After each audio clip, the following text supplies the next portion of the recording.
오늘 말씀의 제목은 사울의 집과 다윗의 집 사이의 전쟁입니다. 우리 먼저 본문 말씀을 한번 찾아볼게요. 사무엘하 3장 1절 같이 보겠습니다. 사무엘하 3장 1절.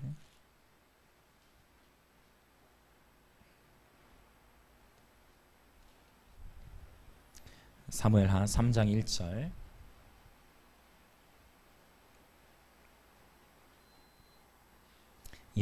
우리 같이 한 목소리로 같이 선포하겠습니다. 시작. 사울의 집과 다윗의 집 사이에 전쟁이 오래매 다윗은 점점 강하여 가고 사울의 집은 점점 약하여 가니라. 아멘. 굉장히 흥미로운 구절이에요. 사울의 집과 다윗의 집 사이에 전쟁이 오랫동안 이어졌다라는 표현인데, 프렌지펜이라는 목사님이 쓰신 영적 전투의 새 영역이라는 책이 있습니다. 아주 영적 전쟁에 대해서 깊이 공부할 수 있는 좋은 책이에요. 근데 이 책에 보면 영적 전투가 일어나는 세 장소를 언급하고 있어요. 첫 번째는 우리의 마음, 두 번째는 교회, 그리고 하늘의 초소, 이렇게 세 영역으로 나눕니다. 실제 우리가 인생을 살아가는 가운데 어디에서 가장 큰 전쟁을 겪습니까? 먼저 개인적으로 우리의 마음, 우리의 마음 전쟁, 우리의 마음과 생각 안에서의 전쟁을 치르죠. 혹시 오늘 예배 오시면서도 그런 수많은 전쟁을 뚫고 오신 분들이 계신지 모르겠어요. 여러 다양한 환경 속에서, 그렇죠? 또 재정적인 상황, 또 관계적인 상황, 여러 다양한 상황 속에서 예배 오실 때 어떤 전쟁들이 있으셨는지도 모르겠어요. 크고 작은 다양한 영적 전쟁들을 개인적 차원으로 마음과 생각 안에서 경험을 하게 되죠. 그리고 더 나아가서 우리는 교회 공동체가 예수 그리스도를 온전히 따라가는 여정 가운데에 교회적인 공동체적인 차원의 전쟁들을 경험하게 됩니다. 특별히 요즘과 같은 때에는 교회가 모여서 예배드리는 것, 또 셀 모임이나 이런 것 자체도 편하게 할 수가 없죠. 그렇다면 아주 극심한 영적 전쟁의 한복판에 있는 것입니다, 여러분. 치열한 전쟁 가운데 있는 것입니다. 그래서 기도해야 되겠죠. 그리고 이제 세 번째 이 전쟁은 바로 도시들을 놓고 싸우는 영계에서의 전쟁이 있어요. 어떤 한 도시가 하나님의 도시가 되느냐, 아니면 어떤 한 도시가 어둠이 가득한 도시가 되느냐. 그래서 우리가 릭쇼이너 목사님이 쓰신 빛과 어둠의 영적 전쟁이라는 책도 굉장히 소중한 책이에요. 그래서 아주 귀한 책인데, 제가 이 책을 한 15년 정도 전에 봤던 책인데 최근에 다시 꺼내서 이렇게 보는데 너무 좋아요. 여러분도 시간이 되시면 빛과 어둠의 영적 전쟁이라는 책을 보시면 아주 좋을 겁니다. 저도 그 사이에 많은 성장이 있었나 봐요.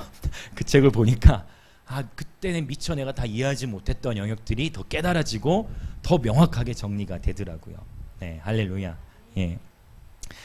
그래서 이 세 번째는 바로 도시들을 놓고 전쟁하는 영계에서의 전쟁을 의미해요. 그래서 이 세 번째 영역인 하늘의 전쟁에서 어둠의 영들을 뚫고 도시적인 부흥을 보기 위해서는 도시적 차원에서의 교회들의 연합이 있어야만 합니다. 할렐루야. 이해되시죠? 개인이 바로 서면 개인이 하나님과 관계가 유지되면 개인의 차원에서 보호를 받아요. 그런데 공동체적으로 바로 서기 위해서 공동체 함께 연합하여 예배 공동체로 전진해야 되죠. 도시적인 차원의 부흥을 보기 위해서는 어느 하나의 교회가 아니라 바로 그 도시에 거하는 교회들이 예수 그리스도를 온전히 따르는 교회들이 함께 연합되어져서 함께 도시적으로 예배하고 회개하고 중보하며 나아갈 때에 도시적인 차원의 부흥이 임합니다. 실제로 우리가 우리 우간다에, 원래는 우간다가 2030년도가 되면은 에이즈로 인해서 나라가 없어져야 할 운명이었어요. WTO의 1980년대, 70년대, 90년대 사이에 나왔던 통계입니다. 그런데 이 우간다의 목사님들이 다 금식하고 어떤 경우에는 제가 이분들의 간증을 들어보니까 자동 금식이 없어요. 자동 금식, 굶식이죠, 일종의. 왜냐하면 먹을 것이 없고 힘드니까 어쩔 수 없이 하루에 한 끼만 먹는다든지 이런 식으로. 일단 그런 금식과 기도 운동들이 우간다에서 일어나기 시작한 거예요. 그러면서 우간다에 부흥이 터졌어요. 그래서 지금은 우간다가 아프리카에서 복음화율이 굉장히 높은 나라 중에 한 나라가 되어졌고, WTO의 보고에 하면 우간다는 없어져야 할 나라였지만 지금 우간다의 목사님들이 전 세계를 다니며, 물론 코로나 때문에 멈춰져 있지만 코로나 터지기 직전까지 전 세계를 다니며 부흥의 메시지를 던지고 있습니다. 그래서 우간다에 그 저와 비슷한 또래의 목사님들이 계세요. 제가 충주에 예배사역을 갔다가 만난 제임스라는 목사님이 계세요. 그래서 이분이 또 우리 철진이가 아주 제임스 목사님 굉장히 좋아하는데 계속 그 연락은 하고 있지만 코로나 끝나면 우리 제임스 목사님도 함께 우리 계속 예배하려고 해요. 그래서 이러한 집회들이 있을 때는 저희 교회에서만이 아니라 다른 교회 장소라든지 또는 더 큰 장소에서 모일 수 있으면 함께 연합하고자 하는 그런 마음들이 있어요. 네. 제가 지난주였나요? 지난주에 말씀을 드렸던 것 같은데 우리 창신대학교에서 매주 목요일마다 예배가 있습니다. 네, 캠퍼스에서 예배가 있어요. 그래서 점심때 한 12시부터 1시 사이에 이제 예배가 있고 또 저녁에도 예배가 있어요. 그래서 제가 기도를 하는데 매주는 어렵겠지만 한두 달에 한 번 정도는 이 목요일 하나님 예배 시간에 우리가 다 같이 창신대학교에 가서 그곳에 연합하여 예배하면 좋겠다라는 그런 마음이 들더라고요. 우리가 이 도시적인 연합을 하는 데 있어서 중요한 원리 중에 하나는 뭐냐면 내 사역, 내 미니스트리, 나의 예배, 이것에 매이면 안 돼요. 할렐루야. 네. 내가 예배 인도하지 않아도, 아멘, 내가 악기를 섬기지 않아도, 내가 어떤 포지션이 없더라도 도시적으로 함께 연합하고 모일 수 있을 때, 그때 우리가 내 이름을 내려놓고 연합할 때 성령님이 더 임하세요. 네. 할렐루야. 네. 더군다나 교회에서 모이는 거는 더 자유롭지 못하잖아요. 네, 교회 밖에서, 네, 학교에서, 네, 할렐루야. 네, 그래서 그렇게 하나님이 인도하신 타이밍에 한두 달에 한 번 정도는 그렇게 이동해서 예배를 드리면 좋겠다라는 마음이 있고, 보니까 우리 유 교수님께서 아주 하나님의 영에 감동된 교수님이세요. 네, 캠퍼스를 위해 기도하고 계시고 좋은 연합들이 일어나고 있는데, 제가 요즘에 또 느끼는 거는 우리 이틀 전에도 우리 문지사님 오셨는데 가정에서 같이 또 예배하고, 최근에 이렇게 가정 안에서 이렇게 예배 신방을 다니면서 느끼는 것은, 이렇게 이틀 전에도 그랬어요. 이렇게 찬양을 시작하면서부터 하나님께서 강하게 임재하세요.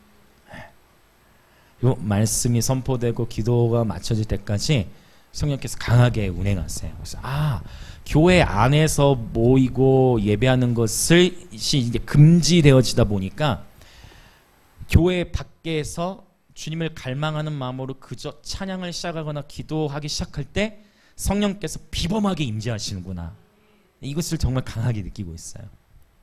네. 문지사님 동의되시죠? 화요일에. 예, 아멘. 예. 너무 풍성해서, 그래서 저는 예배 우리 한 2시간 있다 갔을걸요. 시간 때문에 우리가 빨리 맞춰졌지. 그래서 여러분 가운데 여러분 가정에서 예배를 드리고 싶다, 아니면 어디서 이렇게 예배 드리는 좋은 장소가 있는데 거기서 예배하면 좋겠다는 마음이 있으시거나 감동이 있으시면 언제든 콜하세요. 네, 제가 언제든 콜하시면 우리 또 예배팀이 함께 갔을 땐 예배팀이 함께 가고, 또 어떤 가정 안에서는 악기 없이 해도 괜찮아요. 네, 화요일에도 그랬거든요. 악기 없이 그냥 예배할 수도 있고.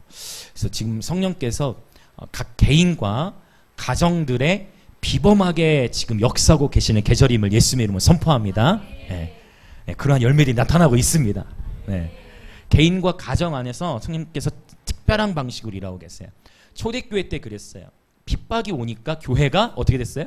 부흥이 일어났어요. 근데 이 부흥이 어떻게 되냐면, 예루살렘 교회 가운데 부흥이 폭발적으로 일어나니까 거기 떠나고 싶어요? 아니면 머물고 싶어요? 머물고 싶지. 부흥이 일어나는데 왜 그 자리를 왜 떠나? 근데 그때 뭐가 와요? 핍박이 와요. 박해가 와. 그래가지고 하나님께서 어떻게 하셨어요? 성경의 표현을 봤더니 흩어졌어요. 흩어버리신 거예요. 그 터진 것이 이제 끝났나? 열매가 없나? 그게 아니었죠. 흩어지면서 어떻게 된 거예요? 이제 그 부흥이 예루살렘에만 머물렀던 것이 아니라 유대, 그리고 사마리아, 그리고 땅끝까지 퍼져나간 것입니다. 할렐루야. 네, 퍼져나간 거예요. 그래서 핍박과 박해가 오고 있다. 이제 부흥이 오고 있다라는 것이에요. 네. 아멘. 이것이 이사야 60장 1절부터 3절의 말씀. 제가 이거 너무 좋아하는 말씀이죠. 네. 어둠이 덮죠. 어떤 도시는 실제로 어둠이 덮여지게 될 거예요. 그러나 여호와의 영광이 임할 도시들이 있습니다. 그 도시로 열 왕들이 들어오게 될 거예요. 예, 특히 김해 땅은 여호와의 영광이 임하는 도시가 될 것을 예수님의 이름으로 선포합니다. 양산과 부산, 다 통틀어 우리 영남 땅, 우리 영남 땅은 우리 왕이신 예수 그리스도를 맞이하는 그런 도시들이 되어질 지어다. 예. 마침 김해공항도 준비되어 있잖아요. 그렇죠? 예. 할렐루야. 예. 이 전쟁 연합해야 되는 것이죠. 예. 자, 그래서 이런 세 가지 차원의 전쟁이 있는데 이것을 이제 저는 좀 더 이렇게 깊이 더 연구를 해 나가면서 6가지 차원으로 좀 더 세밀하게 구분을 해봤어요. 첫 번째를 어디에서의 전쟁이 있을까요? 이제 가장 기본적이죠. 개인의 전쟁, 개인의 마음과 생각 안에서의 전쟁. 첫 번째 단계. 두 번째, 가정 안에서의 영적 전쟁. 세 번째, 교회 공동체 안에서의 전쟁. 네 번째, 일터 안에서의 전쟁. 다섯 번째, 이제 개인과 가정 그리고 교회 그리고 일터가 포함되어 있는 바로 그 도시 안에서의 전쟁. 그리고 그 다음 단계 여섯 번째 차원은 국가적인 차원의 영적 전쟁이죠. 개인과 국가는 또 밀접하게 연결되어져 있죠. 그래서 우리는 이 6가지 전쟁이 맞물린 채로 삶을 살아가면서 이 6가지 전쟁을 함께 치러야 됩니다. 그러고 보면 전쟁해야 될 영역이 너무 많아요. 개인의 삶도 전쟁을 치러야죠. 우리의 자녀들을 위해서 기도해야죠. 또 믿지 아니하는 친인척들을 위해 기도해야 되죠. 또 교회 공동체에 기도해야 되죠. 또 일터 위해서 기도해야 되죠. 또 우리 도시를 위해 기도해야 되죠. 나라를 위해서 기도해야 되죠. 열방을 위해서 기도해야 되죠. 할렐루야. 할 일들이 많아요. 예수님 믿고 기도 생활 하나만 하는 것 가지고도 우리가 해야 될 일들이 너무나 많습니다. 그러나 하나님은 우리로 하여금 시편의 말씀에 보면 다윗은 이렇게 고백해요. 주님께서 나에게 전쟁을 가르쳐 싸우게 하시는도다 라는 표현이 있어요. 하나님 우리가 전쟁하는 법을 알기 원하십니다. 그래서 전쟁을 여러분 왜 군대에서 훈련을 합니까? 그 훈련을 통해서 강한 군사로 일어나는 것이에요. 하나님의 방식은 네가 다 준비되어졌구나 이제 네가 군사다 이렇게 하지 않으시고 하나님의 방식은 일단 정체성을 먼저 주세요. 너는 그리스도의 군사야. 옆에 분들에게 한번 해보시겠어요? 당신은 그리스도의 좋은 군사로 부름받았습니다. 아멘. 주님은 일단 정체성을 주시고서 그 사람을 이렇게 다뤄갔어요. 그래서 이스라엘 백성들이 출애굽해 나왔을 때 430년의 기간 동안 종살이하고 해방되어 나왔을 때 그때 6월절 이후에 주님께서 이스라엘 백성을 향해 뭐라고 말씀하셨어요? 여호와의 군대라고 말씀하셨어요. 430년이라는 기간 동안 종살이하다가 이제 막 나온 백성들을 향해 주님 뭐라고 하셨다고요? 여호와의 군대라고 부르셨어요. 군대라 불러놓고 그때부터 이제 훈련 뺑뺑이도 돌고 훈련을 받게 되는 것이죠. 자, 이 6가지 차원의 전쟁이 있는데 제가 아까 전에 말씀드렸던 그 우간다의 부흥의 현장에 있었던 수많은 목사님들이 계시는데 그분들 중에 한 네트워크를 일으키신 그리고 이분의 네트워크가 전 세계에도 있고 우리나라에도 있죠. 바로 존 물리디 목사님의 네트워크가 있어요. 그 제임스 목사님도 이제 존 물리디 목사님의 제자이고 함께 이제 한국 땅에 들어왔었죠. 이 우간다의 이 존 물리디 목사님은 이것을 제가 말한 이 6가지 영역을 이분은 어떻게 정리를 하셨냐면 재단이라는 표현으로 정리하셨어요. 재단. 이 재단은 사실 지극히 성경적인 용어입니다. 아멘. 재단이 낯설다는 얘기는 그만큼 성경과 더 친숙하지 않은 거예요. 재단은 너무나 성경적인 용어예요. 번제단이 뭐 하는 곳입니까? 제물을 태워서 드리는 곳이 번제단이잖아요. 아멘. 로마서 신약 성경에도 있죠. 히브리서에 보면 제단 이야기 많이 나와요. 로마서 12장에서도 우리 몸을 하나님이 기뻐하신 거룩한 살아있는 제물로 드려. 제물을 드리네? 제물을 어디에 드려요? 제단에 올려놓고 드리는 것이죠. 그리고 그 하나님의 불은 그 제단 위에 떨어지는 것이고 제단은 그래서 어떤 한 장소를 의미하는 것이죠. 그래서 이 우간다의 이 존 물리디 목사님이 이것을 어떻게 정의했냐면 이제 개인의 제단이 세워져야 된다. 아멘. 우리 개인의 제단. 우리가 바로 제단이에요. 불이 이곳에 떨어져야 되는 것입니다. 여호와의 불은 아무 곳에 임하는 것이 아니라 주님께 드려진 정결한 제물 위로 그 불이 떨어지는 것이죠. 저와 여러분을 거룩히 구별하여 주님께 드릴 때 그 불이 우리의 삶 가운데 불기둥이 운행하시는 거예요. 이거를 여러분 개인의 위에 하늘이 열려 계십니까? 아멘. 여러분 개인의 삶에 하늘이 열려 계십니까? 아멘. 열려 계셔야 됩니다. 기도를 하는데 노타넬과 같아서 기도가 막히고 내 영이 기도해도 풀어지지 않고 답답하고 주님의 임재, 주님의 평강, 주님의 기쁨, 하나님의 의에 대한 갈망이 아직 내 안에 없다면 그것이 뚫어지고 평안이 누려지고 기쁨이 풀어질 때까지 기도를 뚫고 나가셔야 돼요. 원컨대 여러분 개인의 삶에 하늘의 문이 활짝 열려 계시길 예수님의 이름으로 축복합니다. 아멘. 네. 그리고 이제 가정의 재단, 개인의 재단, 날마다 말씀과 기도와 찬송 생활 안에서 개인의 삶이 수축되어져서 열린 하늘이 있어요. 근데 이것이 가정의 차원으로 뚫어지기까지는 또 다른 또 영적 전쟁이 필요한 거예요. 네. 그렇죠. 우리의 가정 안에서의 우리 자녀들, 우리의 남편들, 우리 아내들, 보통 우리 아내들보다 우리의 남편들 이제 이쪽으로 더 가지만, 네.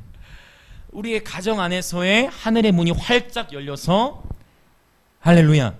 그래서 우리의 자녀들이 주님과 교제하고 이것을 늘 상상하셔야 돼요. 늘 생각하시면서 그걸 바라보고 기도하셔야 돼요. 더 나아가서 우리의 교회 공동체 안에 누구든지 믿지 아니하는 자도 공동체에 들어와서 예수님을 경험하고 할렐루야. 이번 주간에 어떤 한 분이 성경 공부를 원하셔서 예전에 제가 이제 회사 생활할 때 입사 동기였는데 그분이 지금 굉장히 갈망하고 있어요. 주님을. 성경 공부를 하기로 원래 수요일 날 하기로 예정된 제가 장례식 때문에 이제 공부를 다음 주를 미루고 성경책을 선물해 드렸어요. 너무 좋아하시더라고. 역시 선물. 그래서 성경책 딱 드리고 일단 읽고 계시라고 줌으로 비대면으로 이렇게 성경 공부를 하고 2주차 3주차 정도에 예수님 영접시키려고 해요. 할렐루야. 네, 여러분 가정의 재단, 교회의 재단, 그리고 또 일터의 재단. 우리 지연이 사님도 계시는데 수업하면서 아이들 다 예수님 영접시키잖아요. 놀라운 사역이죠. 온유리 사님도 일터 안에서의 그런 간증들이 일어나고. 그래서 여러분 일터, 여러분이 일하고 계신 영역 안에 그곳에 하늘의 문이 활짝 열리기를 기도하십시오. 아멘. 여러분이 기도한 대로 성취가 일어나요. 왜냐하면 개인의 삶에 하늘의 문이 열려있는 사람은 그가 어떤 것을 생각만 해도 하나님이 그것을 다 들으시거든요. 그래서 어떤 때는 내가 생각으로 기도해도 이 생각대로 하나님 들으시니까 그게 조심스러울 때가 있어. 그런 간증이 있으시죠? 그런 간증이 날마다 일어나시기를 예수님의 이름으로 축복합니다. 네. 예수님 믿는 것처럼 재밌는 것이 이 세상에 없어요. 그분과 함께 동행하는 것처럼 스펙타클한 삶이 없는 것이죠. 이것을 세상의 사람들은 모르고 살아가잖아요. 여러분의 회사 동료들, 여러분의 친인척들 중에 아직 믿지 못하신 분이 계시면 여러분 기도하시면서 전도하셔야죠. 네. 그리고 기도 부탁 언제든지 올리세요. 네. 같이 이름을 붙들고 아버지 앞에 기도할 때 함께 기도하는 것이죠. 교회가 함께 그 싸움을 함께 싸우는 것입니다. 네. 할렐루야. 네. 예수님 믿는 것은 너무 스펙타클해요. 제가 최근에 장례식을 2군데를 다녀왔는데 우리 여러분도 잘 아시는 우리 김삼범 목사님의 아버님께서 LA에서 소천하셨고 한국에서 장례 절차가 이루어지는데 그 빈소에 다녔는데 김삼범 목사님 보통은 검정 양복을 딱 입고 있는데 김삼범 목사님 파란 넥타이를 메고 약간 회색 빛의 정장을 입고 계세요. 그래서 봤더니 왜 이렇게 입고 저는 이제 대충 감이 왔어요. 사람들이 자꾸 물어보더래. 보통 이제 그 빈소에 가면 입는 상복이 있잖아요. 근데 김삼범 목사님 상복을 입고 계시지 않은 거야. 상주인신데. 딱 목사님 말씀. 우리 아버님 천국 가셨는데 내가 왜 상복을 입어? 난 하늘의 색을 입을 거야. 응. 아멘. 갔더니 벌써 저는 알거든요. 김상훈 목사님이 개인 기도하시는 본인의 표현에 의한 본인의 지성소 표현하신 거예요. 그냥 아무도 안 들여보내시는 데가 있어요. 거기에 저는 한번 보여주신 적이 있어요. 여기는 우리 아내한테도 안 보여주는 곳이야 하면서 얘기하는데 딱 보는데 그때 봤던 그 상, 기도하시는 말씀상이 그 빈소 안에 딱 있더라고요. 거기서 딱 기도하시고 찬양 계속 틀어놓으시고 그래서 그 빈소에 갔는데 하나님의 임재가 운행하시는 거예요. 저희 아내랑 저랑 김성모 목사님 대화 나누는데 우리가 김성모 목사님 위로해드리러 갔거든요. 근데 김성모 목사님이 우리 아내를 위로하다 우리 아내 막 눈물이 막 터지고 할렐루야. 장례식은 예수 그리스도의 복음이 선포되고 전도가 일어나는 장례식이 돼야 돼요. 저도 그렇게 할 거예요 앞으로. 복음 전할. 그래서 장례식 설교를 미리 좀 준비해 놓으려고 그래요. 왜냐하면 믿는 분들 장례식은 수월한데 믿지 아니하는 그런 상황이 일어났을 때 어렵잖아요. 그러나 그 가운데서도 지혜롭게, 따뜻하게, 온화하게, 그러나 영원한 세계에 대해서 생각할 수 있도록 복음을 전해야겠다 생각으로 준비해요. 그래서 그 장례식 가운데서도 하나님이 운행하시더라고요. 그 임재가. 지금 정말 여러분 교회 밖에 비범한 방식으로 하나님이 임재하고 계십니다.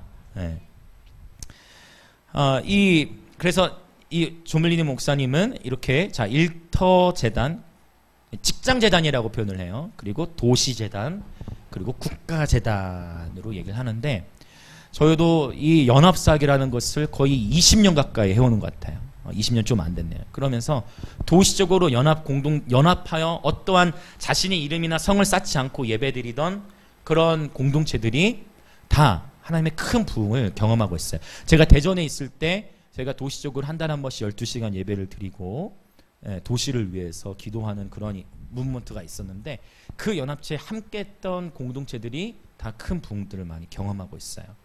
크고 작든 어쨌든 공동체는 큰 부흥을 정말 경험하고 있습니다. 그래서 이제 우리 김해 땅에도 이러한 연합들이 풀어지고 있죠. 그래서 도시적으로 계속해서 지금 코로나 때문에 잠깐 후퇴하는 것 같지만 하나님의 나라는 결코 후퇴함이라는 게 없어요, 여러분.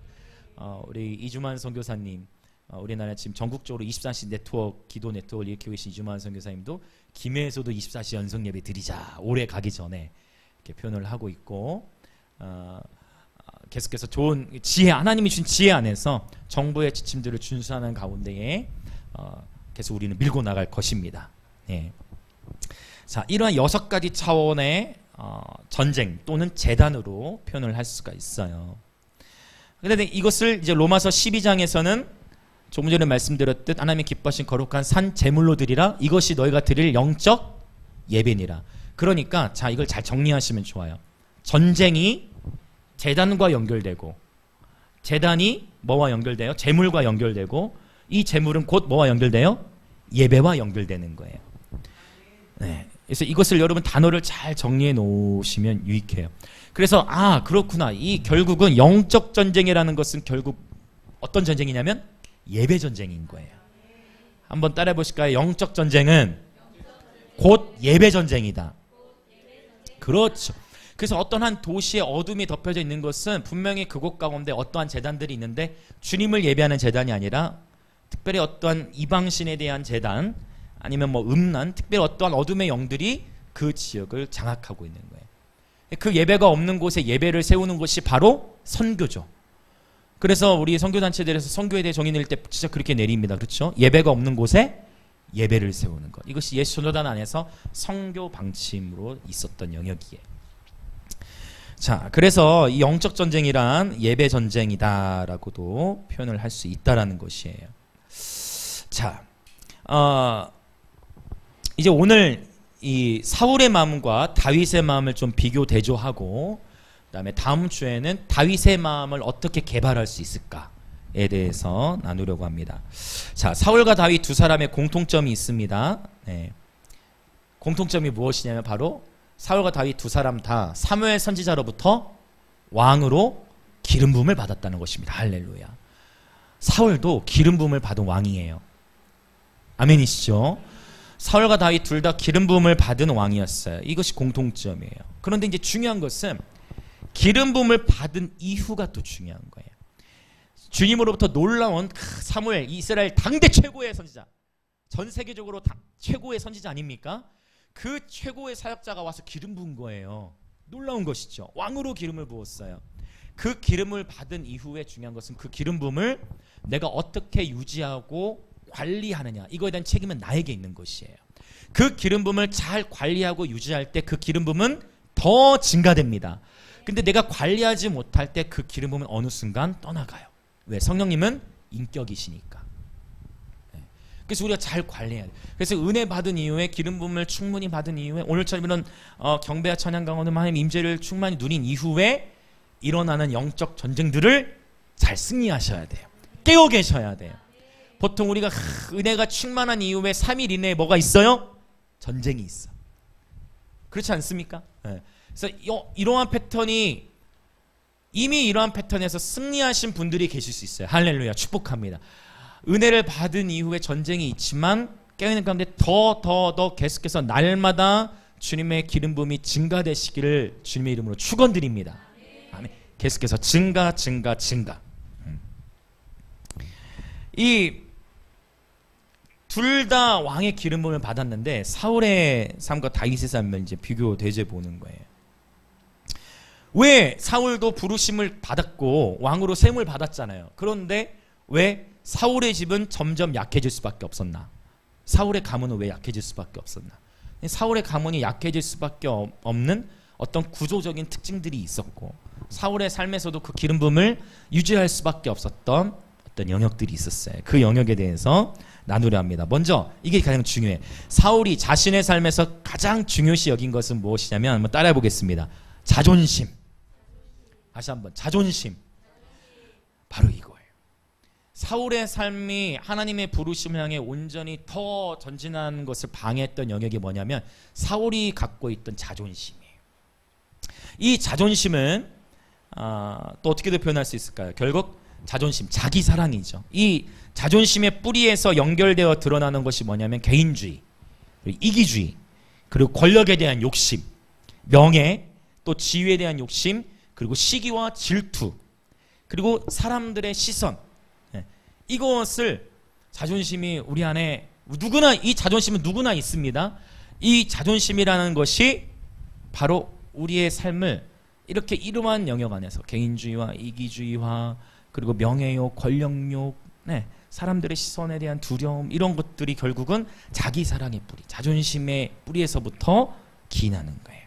그리고 자신으로부터 사람들이 흩어지거나 어떤 관계가 깨어지는 것에 대해서 굉장히 큰 두려움을 가질 수밖에 없어요. 자, 사울의 삶을 한번 볼까요?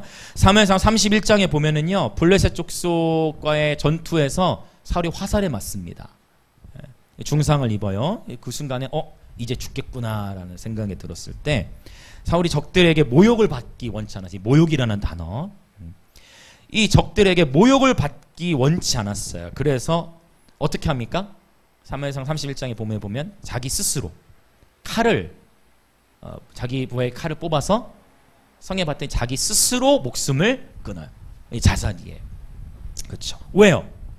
왜 자기 스스로 목숨을 끊었어요? 원수에게 모욕을 받기를 원치 않았던 거예요. 이 결국은 이게 뭡니까? 지금 생명이라는 것은 하나님의 주권이에요. 자기 스스로 끊는 것은 하나님의 주권에 대항하는 것입니다. 아멘.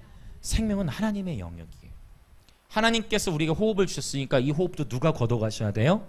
그분이 걷어가셔야 되는데 내 스스로의 생명을 끊는 것, 이것은 굉장히 하나님의 마음을 아프시게 하는 것입니다. 물론 그 생명을 끊는 그 순간 가운데 회개하고 돌이킬 수도 있다라고 믿어요. 죽어가는 가운데 회개하고 돌이킬 수 있다라고 저도 믿어요. 그래서 구원은 섣불리 해서 누군가가 혹시 주변에서 자살한 케이스가 있다. 그렇다 할지라도 그 사람에 대해 정죄하면 안 돼요. 왜냐하면 그 자신이 선택을 했지만 그 순간에 죽어가는 가운데 후회할 수 있잖아요. 그리고 하나님께 회개할 수 있어요. 아멘. 그래서 구원은 누구에게 속해 있어요?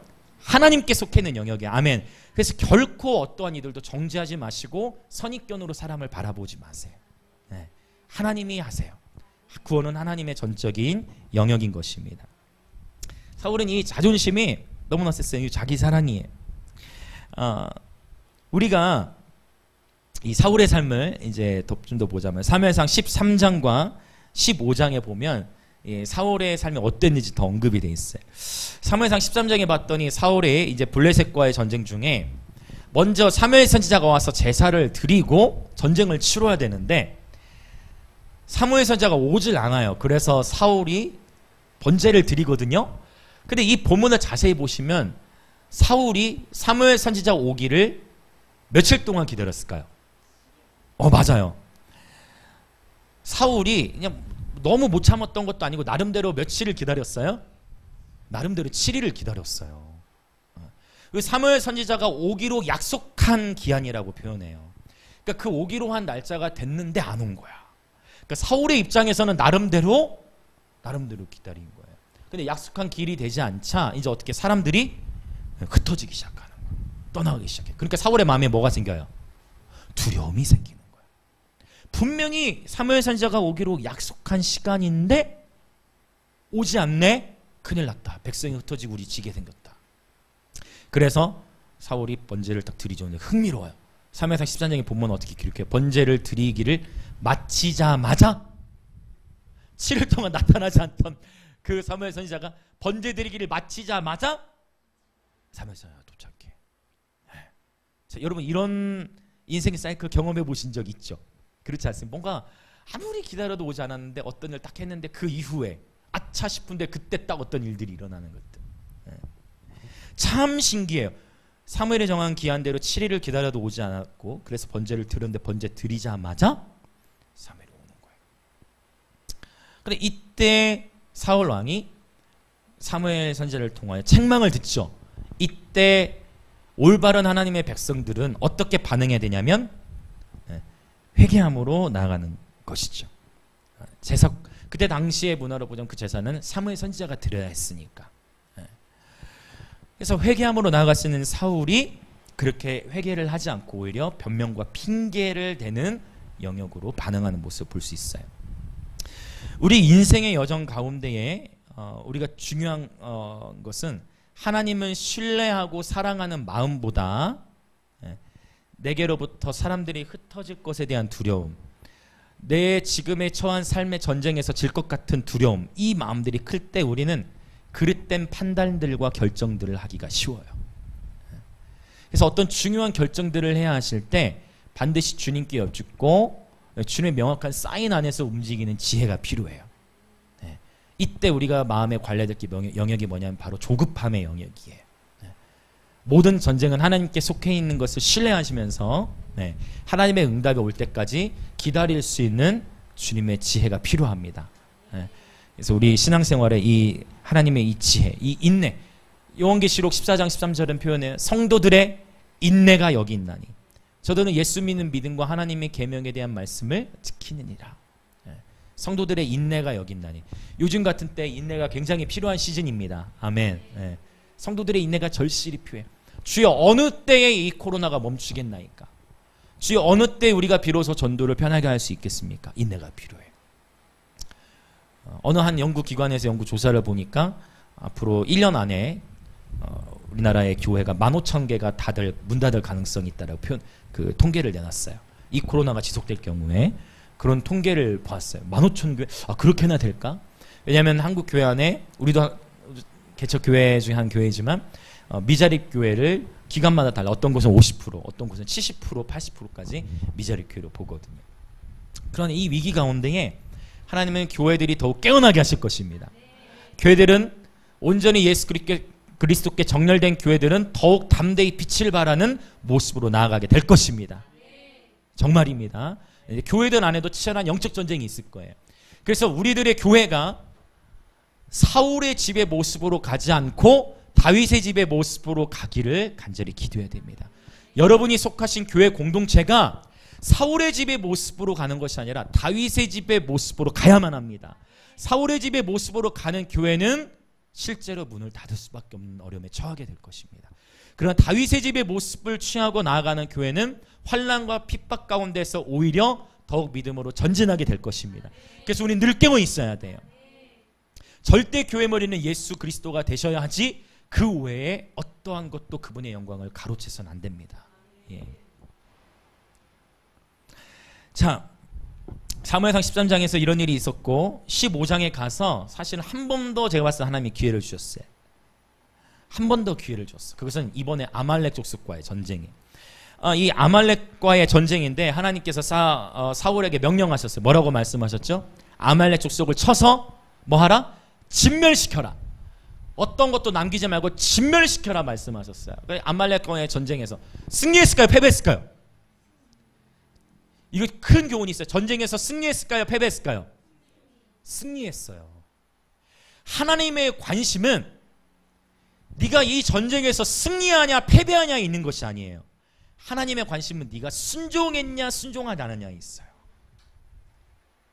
이기느냐 지느냐가 중요한 게 아니에요. 여러분, 많은 수가 뭐이냐 적은 수가 뭐냐 이게 중요한 게 아니에요. 순종했느냐 순종하지 않느냐가 중요해요. 우리는 인간적인 생각은 전쟁에서 이기는 게 중요해. 지고 싶은 사람은 없을 거예요. 저도 운동을 너무 좋아하는데 한 번 운동했다면 저도 절대 이기고 싶어. 승부근성.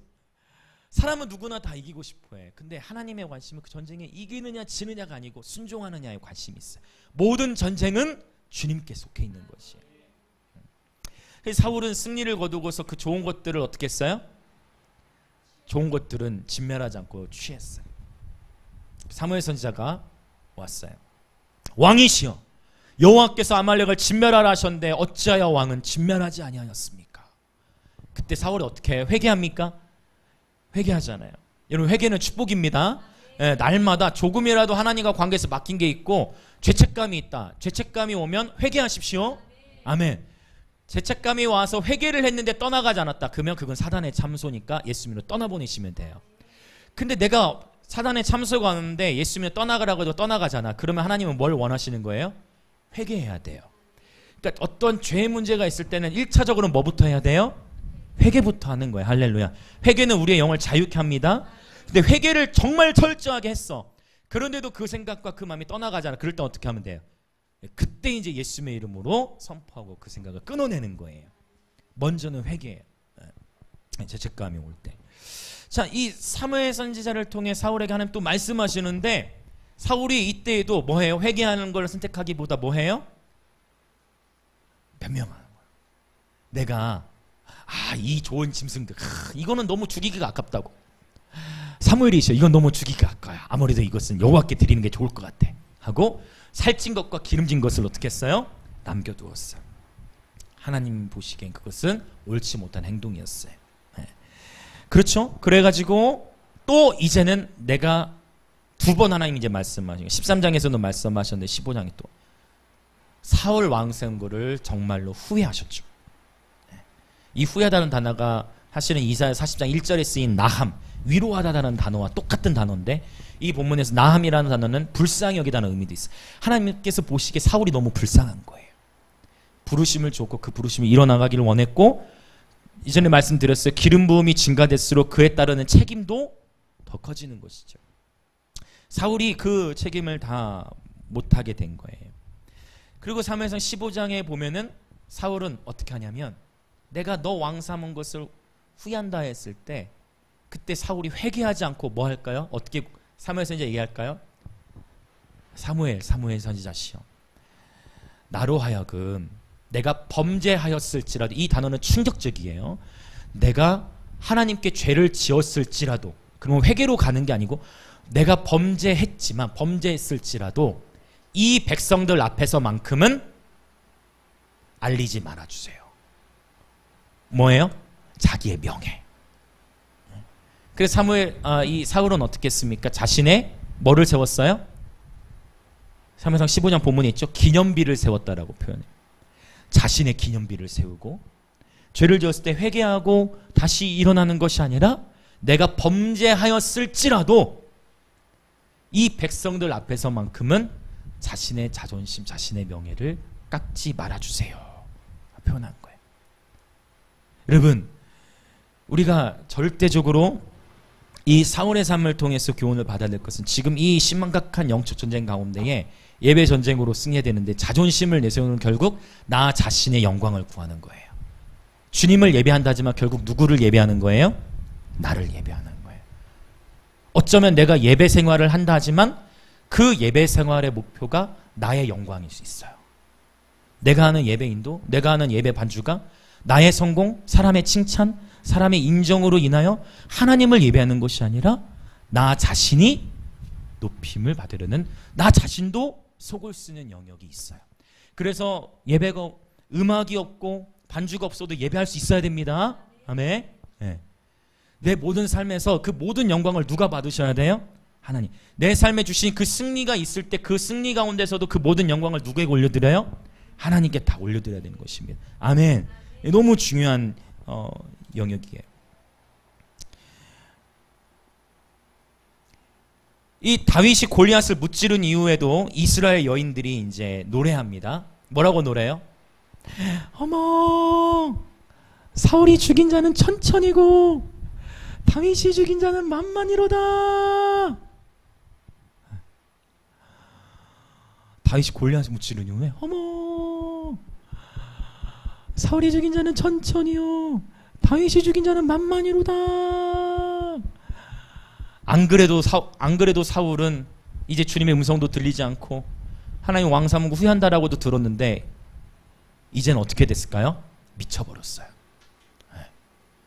그래서 그 다윗이 칭찬을 받고 질투도 다 들어가는 거죠. 자신의 이름 백성들 앞에서 사무엘 선지자는 존중했잖아요, 사울. 그런데 아무리 사람이 조심해도 하나님이 한번 적정하시면, 그렇죠? 결국 우리의 성은 무너지게 돼 있어요. 그 얘기를 듣고 사울이 어떻게 해요? 분노해요. 질투가 극심해져요. 원망해요. 그러다가 어떻게 됩니까? 성경 표현에 봤더니 여호와께서 부리시는 악신이 임했다고 표현해요. 귀신 들린 거예요. 귀신이 들여서 사무엘상 18장에 보면 사울이 낮에도 뭐예요? 계속 뭐라고 표현하고 있냐면 계속 중얼중얼거리고 계속 미친 듯이 말하고 다녔다고 그래요. 떠들어댄 거예요. 여러분 진짜 정신 나간 그런 미친 사람들 보시면 진짜 그렇죠. 막 줄줄거리고 진짜 귀신 들리는 사람도 보면 무거워요. 사람들 굉장히 무겁고 진짜 귀신 들리는 거예요. 이전에는 잘 들어보세요. 이전에는 다윗이 사무엘상 16장에서 사울이 귀신 들렸을 때도 그때 다윗이 예배하면 사울에게 있던 귀신이 떠나갔거든요. 예배하면 어둠의 영이 떠나갑니다. 예배하면 귀신이 떠나가요. 그런데 사울이 극심한 분노, 질투가 가득 차가지고 이제 들어온 귀신은 이전보다 더 강한 어둠의 영이야. 그래서 다윗이 그 앞에서 수금을 켜거든요. 떠나가요, 안 떠나가요? 안 떠나가요. 여러분 이거 꼭 기억하셔야 돼요. 찬양이 어둠의 영을 쫓아내거든요. 근데 결코 찬양만 가지고 우리 인생의 모든 인생에 승리할 수가 없어요. 반드시 말씀과 기도 안에 거해야 돼요. 너무 중요한 영적 원리입니다.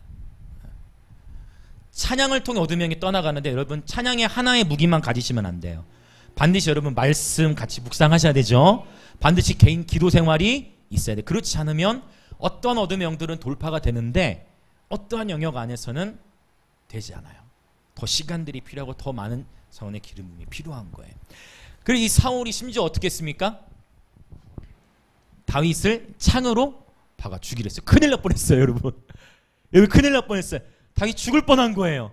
근데 생명의 주권이 누구에게 있다? 하나님께 있다. 사울이 2번이나 창으로 박아 죽이려 했는데 다윗이 피했죠. 네. 할렐루야. 네. 그래서 여러분 우리가 기억해야 됩니다. 시기와 질투도 우리 안에 가둬놓으시면 안 돼요. 네. 그 모든 마음들을 여러분 예배 전쟁, 예배를 통해서 풀어놓으셔야 돼요.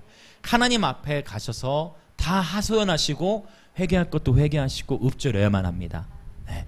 이 사울은 너무 안타깝죠. 하나님의 놀라운 부르심을 받았지만 그 부르심의 자리에 온전히 어느 정도는 갔지만 그의 삶은 결국 비극으로 끝나버리게 된 것입니다.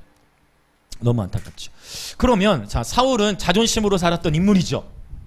다윗은요? 다윗은 자 볼까요? 다윗은 부모에게도 인정을 받지 못했어요. 상처투성이죠, 그렇죠? 부모에게도 인정을 받지 못했어요. 사무엘 선지자가 너 이새야 너의 자녀들 다 데려와라 했을 때도 다윗은 그 자리에 없었죠. 다윗은 뭐 하고 있었어요? 양치고 있었어요. 다윗은 친구가 많았을까요? 친구가 별로 없었어요. 다윗은 그 누구하고 친했어요? 양들하고 친했어요. 양들하고 함께 예배하고 홀로 광야에서 홀로 주님을 예배했어요. 부모에게도 인정받지 못했죠. 친구도 없었어요. 그랬더니 이 다윗은 광야에서 뭐 했어요? 예배했죠. 그리고 주의 말씀을 노래했죠. 고독한 시간들 속에서도 주님을 홀로 예배했죠. 이 다윗은 자존심으로 살아간 게 아니에요. 자존심은 무엇으로 살았냐면 따라해 보실까요? 주존심. 네. 이것을 어디서 볼 수 있냐면 사무엘상 17장의 본문에 원래 다윗은 양을 돌보고 있는데 자 블레셋과 이스라엘 족속이 전쟁을 치르죠. 이 전쟁터에 다윗의 형들 아마 셋째까지인가 나간 것 같아요. 셋째까지 다 전쟁터에 나가서 전쟁 대치하고 있어. 그 이제 이새가 형들이 배고플 것 같으니까 다윗을 불러다가 심부름을 시키죠. 여러분 잘 보세요. 다윗은 거기 전쟁하러 간 거 아니에요. 다윗은 결코 전쟁하러 간 게 아니에요. 다윗은 심부름하러 갔을 뿐이에요. 그래서 치즈라든지 아빠가 싸주신 음식 가지고 전쟁터에 갑니다. 음식을 전달해 줍니다. 음식을 전달해 주는데 그때 소리가 들려요. 누구의 목소리? 누구의 소리가 들릴까? 골리앗의 소리가 들려. 가만히 들어봤더니 골리앗이 지금 누굴 욕하고 있어요? 이스라엘 백성을 막 모욕하고 있고 하나님의 이름을 망령되이 일컫고 있어. 그걸 듣고 다윗이 분노한 거예요. 다윗이 부모에게 인정받지 못했을 때도 분노하지 않았어요. 다윗이 아무 친구도 없을 때도 자존심 상해져. 다윗은 자존심이 없었어. 그냥 다윗은 양들과 함께 주님을 예배했어요. 다윗은 주존심이 있었어. 그럴 때도 가만히 그냥 묵묵히 예배하고 양들을 지켰던 다윗이 골리앗의 소리가 들리니까 거기서 화가 났어요. 이러한 거룩한 의분이 여러분에게도 있으시기를 주님의 이름으로 축원드립니다. 예수 그리스도의 이름이 모욕을 받을 때 참지 마십시오. 나 개인이 무시받고 힘들 수 있지만 그때는 예배로 극복하고, 그렇죠? 할 수가 있어. 근데 우리가 반대로 되면 안 돼요. 주님의 이름이 모욕을 받을 때는 가만히 있고 내 자존심이 상했을 때는 힘들어하면 안 돼요. 우리는 갈라디아서 2장 20절 나는 그리스도와 함께 십자가에 못 박혀 죽은 자들. 우리는 그렇게 그리스도와 함께 죽은 자들입니다. 한번 따라 볼까요? 예수 죽음 내 죽음, 예수 부활 내 부활.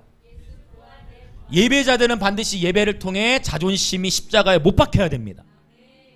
이 자존심이 꺾여지지 않는 한 결국 우리는 끊임없이 자아의 싸움, 이거는 반복돼요. 끊임없어요. 이거 아주 치열한 싸움이에요.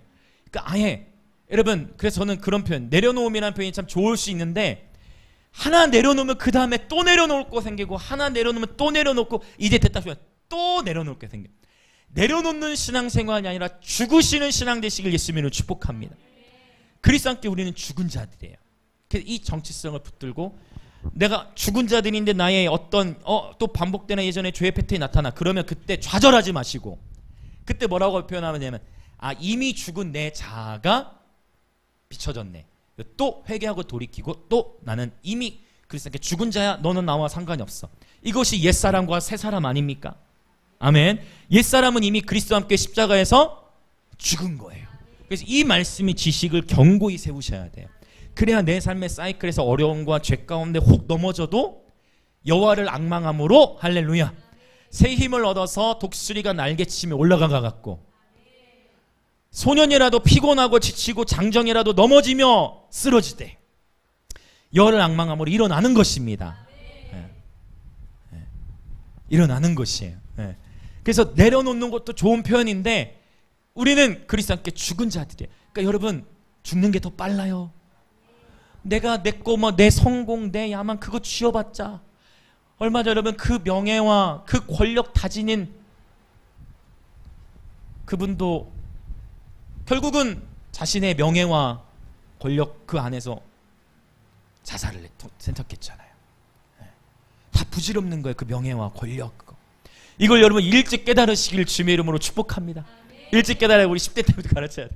너희는 삶에서 다니엘 요셉처럼 탁월하게 세워져야 돼. 그러나 그 모든 재정의 주인도 주님이심을, 우리는 주님을 높이고 주님이 우리를 높여주시는 것이 바른 순서예요. 내가 내 자신이 높아지길 원하고 내가 인정받기를 원하는 마음을 지닐 때 결국은 그 상처의 사이클이 끊어지지가 않아요. 왜? A라는 사람은 나를 인정해도 결국 B라는 사람은 인정하지 않을 거예요.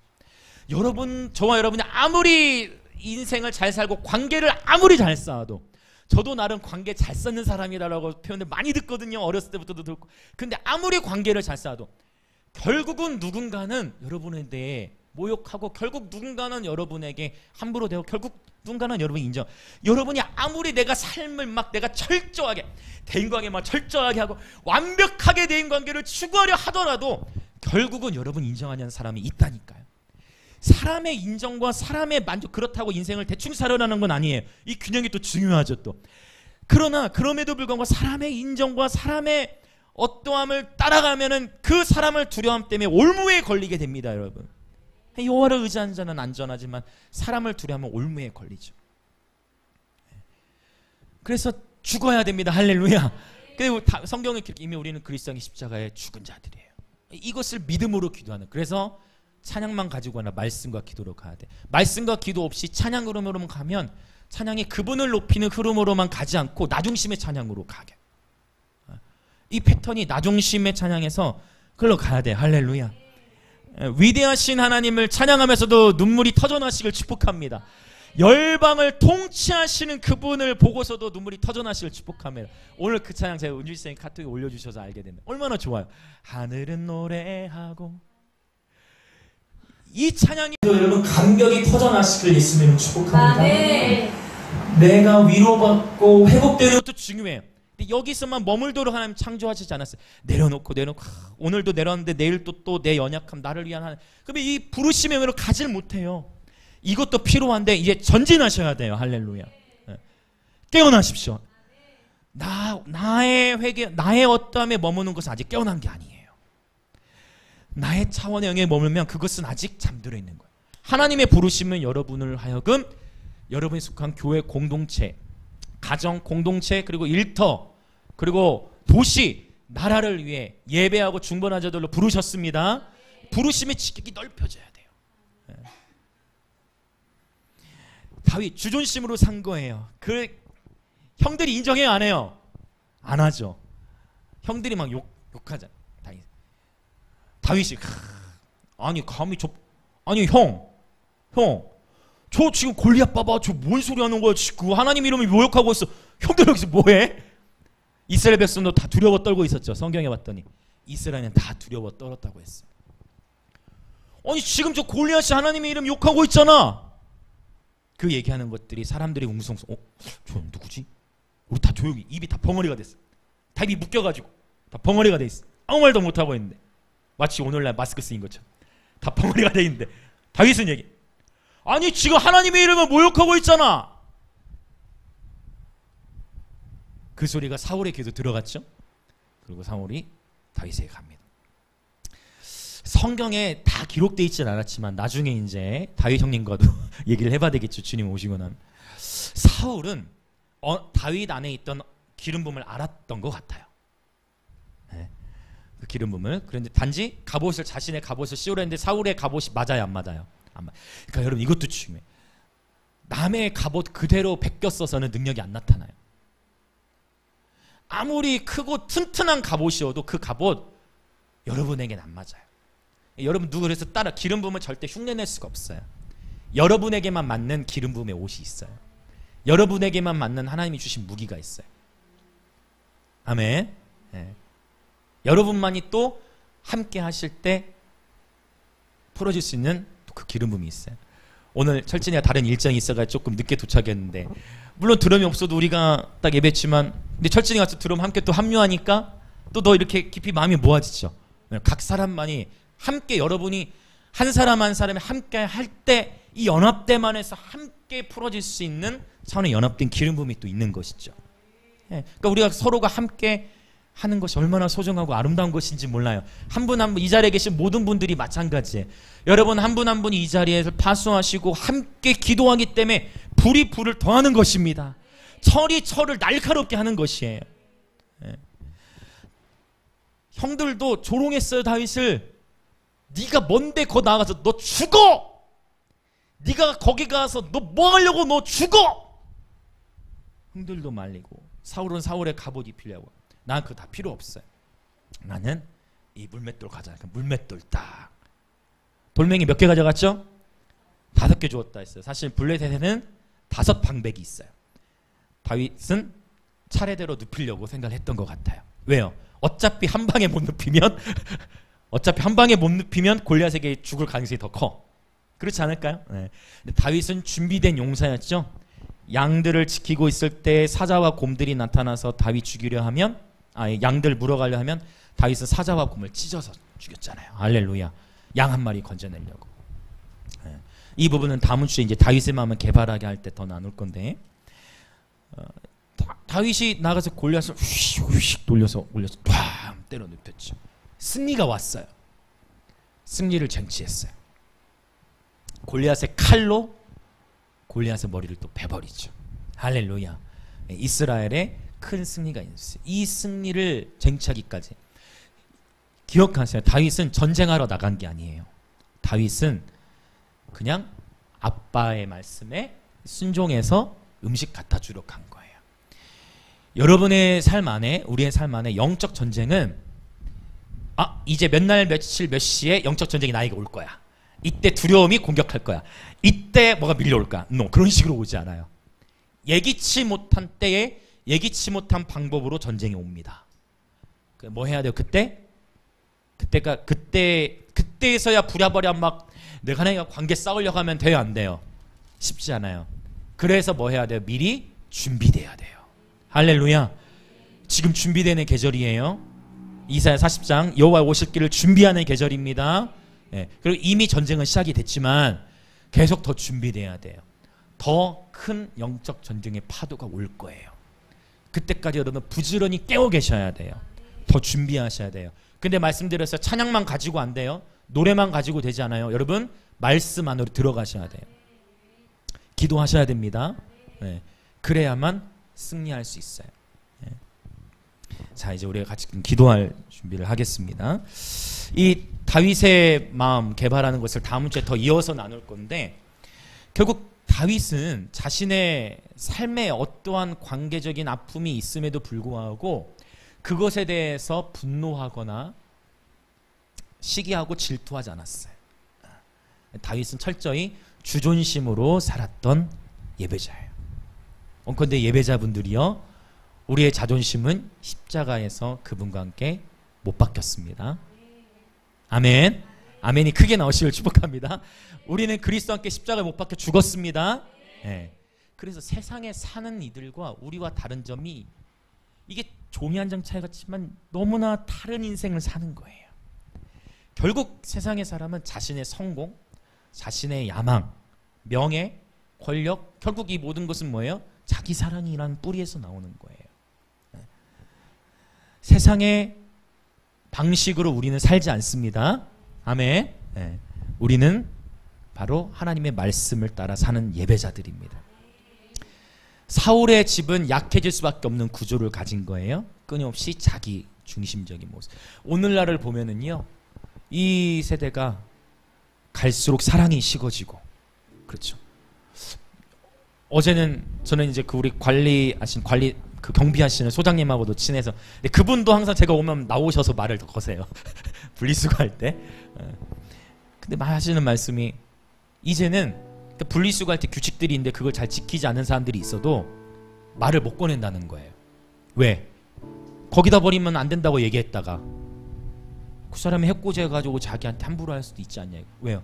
오늘 뉴스에 나오는 보도들이 뭐예요? 사소한 곳에서도 막 폭력이 일반화되어지고, 어떤 한 공무원이 행정부 봐주러 하는데 마스크 쓰셔야 됩니다라고 했다고 폭력하고, 이런 뉴스들이 보도되니까 우리 경비 그 소장님도 이제는 분리수거 잘못한 사람 얘기도 못 하겠다는 거예요. 그런 안 좋은 일이 있을까. 갈수록 개인주의화 되어지고 자기중심적으로 가고 더 홀로 고립되어지고 자기 혼자서만으로 이렇게 고립되어지는 이 영역 안에서, 이때 우리가 예배자로서 하나님의 사랑을 세상 가운데 운반해야 될 줄 믿습니다. 방법은 여러 가지가 있을 거예요. 이거는 또 하나의 메시지 주제인 것 같아요. 그러나 오늘 중요한 건 한 가지, 여러분 자존심이 아닌 주존심으로 사시는 예배자들이 되실 축복합니다. 그러하면 그것이 다윗의 집이, 사울의 집은 약하여지지만 다윗의 집은 날이 갈수록 강하여졌던 열쇠예요. 바로 주존심으로 사는 삶입니다. 이 시간 함께 기도하시겠습니다. 오늘 우리가 이 사무엘하 3장의 메시지로 시작하였죠. 사울의 집과 다윗의 집 사이의 전쟁이 오래였습니다. 다윗은 점점 강하여 가고 사울의 집은 점점 약하여 갔어요. 자신의 명예와 권력, 자존심을 중요시했던 사울의 모습은 점점 쇠하여가고, 순전하게 예수님을 온전히 예배하는 다윗적인 교회들은 점점 세상이 보기에는 무너질 것 같지만 점점 강해질 것입니다. 그래서 오늘 이 시간 우리의 기도는 먼저 여러분과 저의 개인의 삶, 그리고 우리의 가정, 우리의 교회 공동체가 사울의 지방과 같은 모습처럼 자기중심적 자존심을 나타내는 그런 예배 공동체가 아니라 주존심으로 살아가는 개인과 가정과 교회 공동체가 되어야 합니다. 그래야 이 시대에 살아남고, 그래야 이 시대에 주님의 보호를 받을 수가 있어. 이제 건물의 사이즈 자체가 중요한 게 아니라는 것이 이 코로나 시기에 드러나 버린 거예요. 그렇죠? 코로나 시기에 다 드러났어요. 왜요? 뭐 거리두기 때문에 큰 교회도 많이 모일 수 없잖아요. 이제 중요한 것은 사람의 모인 수가 중요한 게 아니고, 보세요. 이스라엘 백성이 그 수가 많았지만 골리앗과 싸울 사람이 한 명도 없었어요. 그런데 다윗은 전쟁하러 나갔던 것도 아니고 아빠의 심부름하러 갔다가 이미 준비되어 있었던 소년 다윗은 골리앗을 쓰러뜨렸습니다. 오늘 저와 여러분을 이 세상은 아무도 주목해 보지 않을 거예요. 이 자리에 있는 저와 여러분을 이 세상은 아무도 주목해 보지 않을 수 있어요. 어쩌면 하나님의 이름으로 일컫는 이스라엘 백성들, 하나님의 백성들조차도 주목해 보지 않을 수 있어요. 그러나 하나님은 다 보고 계세요. 하나님은 다 보고 계세요. 하나님은 다윗들을 찾고 계세요.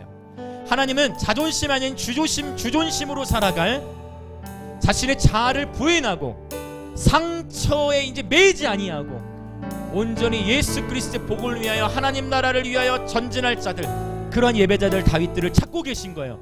오늘 저와 여러분이 그러한 다윗들이 되기를 원합니다. 이 시간 그렇게 기도합시다. 주님, 나의 자아는, 나의 자존심은 예수 그리스도와 함께 십자가에 못 박혔습니다. 그러즉 내가 이제 사는 것은 하나님의 아들을 믿는 믿음 안에서 사는 것이니 나는 주의 이름의 영광을 위하여, 하나님 나라의 영광을 위하여 살아갈 것입니다. 무엇을 먹든지 마시든지 무엇을 하든지 하나님의 영광을 위하여 살아가는 다윗들이 되어질지어다. 주여 한번 외치고 기도하십시다. 주